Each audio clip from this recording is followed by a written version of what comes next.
تو سب سے پہلی بات کہ آپ نے علم دوستی کا حق ادا کیا، آپ نے کس طرح سے علم حاصل کیا اور آپ نے اپنے ماننے والوں کے لیے کیا تعلیمات چھوڑی۔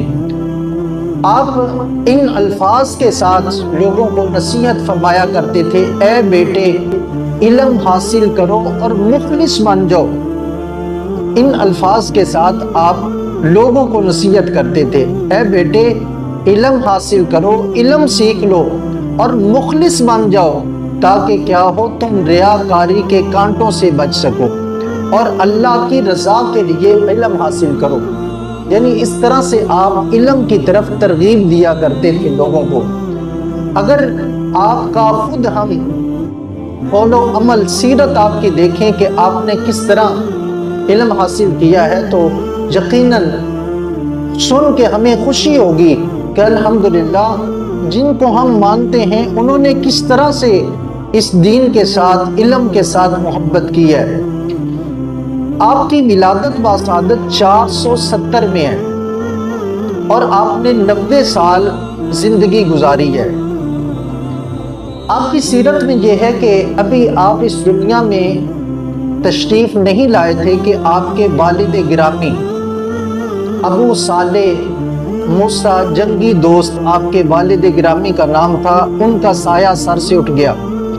آپ کی والدہ کا نام فاطمہ تھا، ام الخیر لقب، امۃ الجبار یہ ان کا لقب تھا۔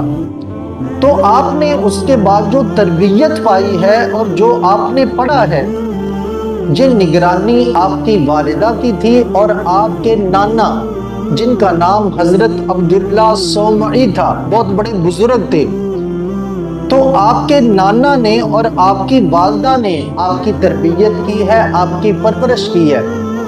آپ نے ابتدائی جو علوم 18 سال تک حاصل کیے ہیں، اپنے گھر کے قریب مدرسہ تھا، مکتب تھا، وہیں سے آپ نے پہلے ابتدائی علوم سارے کے سارے آپ نے حاصل کیے ہیں۔ جب آپ کی عمر 18 سال ہوتی ہے، پھر اپنی والدہ ماجدہ کی بارگاہ میں جا کے حاضری دیتے ہیں اور ان کی بارگاہ میں جا کے عرض کرتے ہیں کہ ماں اگر آپ مجھے اجازت دیں تو میں علم کے حصول کے لیے بغداد جانا چاہتا ہوں۔ آپ کی والدہ نے آپ کو اجازت دی اور پھر آپ کو 40 دینار دیے ساتھ میں، اور ان نصیحتوں کے ساتھ اپنے سے جدا کیا، رخصت کیا کہ بیٹے کبھی جھوٹ نہیں بولنا۔ آنکھیں نم تھیں، آنکھوں کے آنسوؤں کے ساتھ اپنے بیٹے کو اپنے سے رخصت کیا، جدا کیا۔ حضرت غوث اعظم رضی اللہ تعالیٰ عنہ علم پڑھنے کے لیے یہ گھر سے نکل رہے ہیں اور آپ نے بغداد کا سفر کیا۔ آپ نے وہاں 40 جو دینار تھے وہ انہوں نے کتنا وقت نکالنا تھا، آخر کار وہ ختم ہو گئے، لیکن آپ علم کی طلب میں تڑپ میں آپ مسلسل کوشاں تھے اور آگے بڑھ رہے تھے علم کے حصول کے لیے۔ آپ نے اپنے وقت کے بڑے بڑے جید علماء سے، جو نامور علماء تھے، ان سے آپ نے علم حاصل کیا ہے، اور ہر طرح کے علوم میں، وہ علم صرف ہو، نحو ہو، وہ منطق ہو، بلاغت ہو، فلسفہ ہو، وہ علم حدیث ہو، علم کلام ہو، علم تفسیر ہو، آپ نے ہر طرح کے علوم میں مہارت حاصل کی ہے۔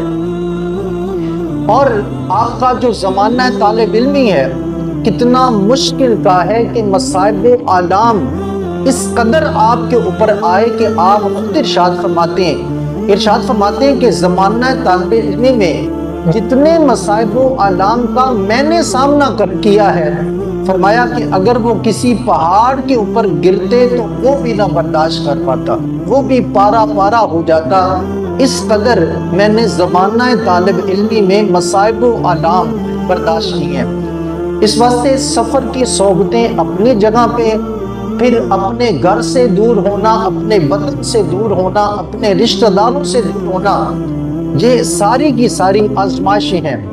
اور پھر بلکہ آپ کی سیرت میں یہ لکھا ہے کہ والدہ نے جب آپ کو گھر سے رخصت کیا تھا تو ان الفاظ کے ساتھ رخصت کیا تھا کہ بیٹا اب تیری اور میری ملاقات کل قیامت کے دن ہی ہوگی۔ یعنی یہ ماں کا بھی حوصلہ دیکھیں کہ شوہر فوت ہو گئے ہیں، بیٹے 2 آسرا اور سہارا ہیں، تو بیٹے کو گھر سے رخصت کر رہی ہیں، اور کس لیے؟ علم کے حصول کے لیے۔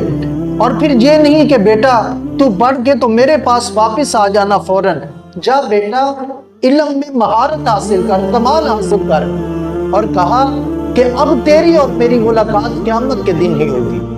تو آپ ارشاد فرماتے ہیں کہ میرا جو علم پڑھتے ہوئے وقت گزرا ہے، اتنے مصائب و آلام کا سامنا رہا، کہا کہ میری زندگی میں ایسے بھی دن آئے کہ 20 دن تک کوئی مباح اور حلال چیز مجھے کھانے کے لیے میسر نہیں تھی۔ یعنی ایک طرف یہ ان کی سیرت ہے، ایک طرف ان کے نام پہ آج لنگر ہیں۔ ہم دیکھیں تو دونوں طرف دیکھیں کہ سیرت ان کی کیا ہے اور ہمارا عمل کیا ہے اس حوالے سے۔ تو فرماتے ہیں کہ میری زندگی میں ایسے مشکل وقت آئے کہ 20 دن تک مجھے حلال اور مباح چیز کوئی کھانے کے لیے میسر نہیں آئی، یعنی اتنا مشکل وقت بھی میری زندگی میں آیا۔ کہتے ہیں کہ میں نے بغداد چھوڑا، سبق پڑھا تو بغداد سے نکلا کہ میں ایوان کسریٰ کی طرف جاؤں، ہو سکتا ہے وہاں سے کوئی چیز کھانے کے لیے میسر آ جائے۔ تو کہا میں نے جب ایوان کسریٰ کا رخ کیا تو دیکھتا ہوں کہ 40 اپنے وقت کے اولیاء بھوکے پڑے ہیں، تڑپ رہے ہیں بھوک سے کہ کھانے کے لیے ان کے پاس کچھ نہیں ہے۔ تو کہتی مجھے شرم آئی، میں وہاں سے واپس پھر بغداد پلٹ آیا۔ کہتے ہیں جب واپس آ رہا تھا تو میرے اپنے وطن کے ایک بندے سے ملاقات ہوئی، میں اس کو پہچانتا نہیں تھا، لیکن اس نے پوچھا کہ عبد القادر کو جانتے ہو؟ تو میں نے کہا میں ہی عبد القادر ہوں۔ تو اس نے مجھے کچھ پیسے سامان دیا، کہا یہ کہاں سے آیا ہے؟ کہا یہ آپ کی والدہ ماجدہ نے آپ کی طرف بھیجا ہے۔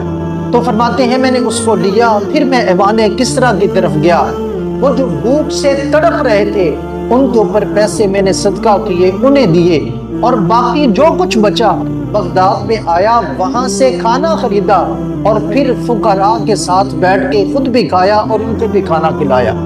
کہتے ہیں اس طرح سے میں حصول علم کے لیے لگا رہا۔ اور آپ سے قصیدہ غوثیہ میں آپ کا یہ شعر مشہور ہے، آپ سے جب پوچھا گیا کہ حضور آپ کو یہ مرتبہ اور مقام کیسے ملا، تو آپ ارشاد فرماتے ہیں درست علم حتی صرت کتبا، کہتے ہیں میں علم پڑھتا رہا، اللہ نے اسی علم کے فیض سے مجھے مقام قطبیت عطا فرما دیا۔